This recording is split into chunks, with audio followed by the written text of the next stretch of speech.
সেদিন গিয়েছিলাম পাবনা জেলার কাশীনাথপুর ইউনিয়নের একটি এলাকায় বিয়ের দাওয়াত খেতে। সেইখানে বিয়ের দাওয়াত খেতে গিয়ে তো পড়লাম মহাবিপদে, আর এই অভিজ্ঞতা আপনাদের সাথে শেয়ার করব।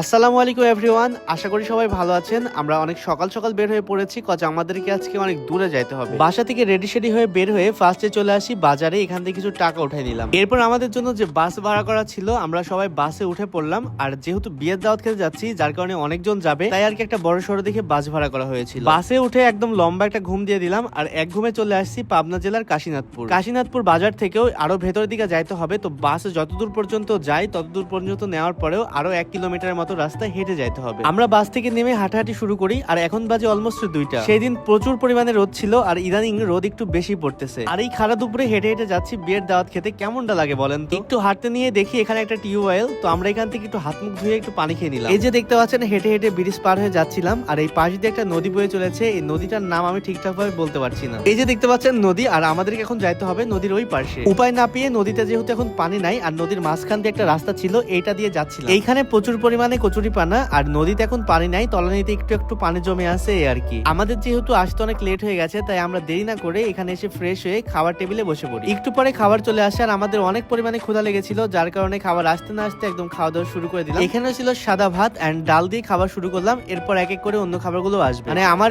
এতই পরিমাণে ক্ষুধা লাগছিল যে খাবারের একটু ভিডিও করে আপনাদেরকে দেখাবো, সেই সুযোগ আর হয়ে ওঠেনি। কোন রকমে খাবার খাওয়া শুরু করছি, আর তখন তো সেভাবে ভিডিও করা হয়নি। এন্ড খাওয়া দাওয়া শেষ করে আমি তো একটা জিনিস দেখে পুরাই অবাক। মানে আমরা যে পানিটা খাইলাম এটা হচ্ছে সেই পানি, আর এই পানিটাকে আর্সেনিক মুক্ত করা হচ্ছে। দেখেন কি সিস্টেমে, একটা পাত্রের মধ্যে 2-3 লেয়ারে খোয়া রেখে তারপরে পানিটাকে আর্সেনিক মুক্ত করা হচ্ছে। এরপরে খাওয়া দাওয়া শেষ করে বাইরে বের হয়ে একটু আশেপাশে ঘুরে ঘুরে দেখছিলাম, আর গ্রামটা আমার কাছে একদমই নতুন।